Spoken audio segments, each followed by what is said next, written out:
ہم عبداللہ بن مسعود رضی اللہ تعالیٰ عنہ کی خدمت میں بیٹھے ہوئے تھے۔ آپ نے فرمایا کہ نبی کریم صلی اللہ علیہ وآلہ وسلم نے جب کفار قریش کی سرکشی دیکھی تو آپ صلی اللہ علیہ وسلم نے بد دعا کی کہ اے اللہ 7 برس کا قحطہ ان پر بھیج جیسے یوسف علیہ السلام کے وقت میں بھیجا تھا۔ چنانچہ ایسا قحطہ پڑا کہ ہر چیز تباہ ہو گئی اور لوگوں نے چمڑے اور مردار تک کھا لیے۔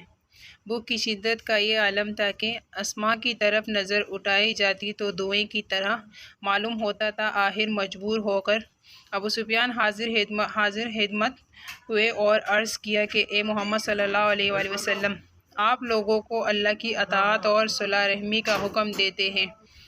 آپ ہی کہ قوم برباد ہو رہی ہے، اس لیے آپ خدا سے ان کے حق میں دعا کیجیے۔ اللہ تعالیٰ نے فرمایا کہ اس دن کا انتظار کر جب اسماء صاف دھواں نظر آئے۔ آیات انکم آئدون تک۔ نیز جب ہم سختی سے ان کی گرفت کریں گے۔ کفار کے سخت گرفت بدر کی لڑائی میں ہوئی۔ دھوئیں کا بھی معاملہ گزر چکا۔ جب سخت قحطہ پڑا تھا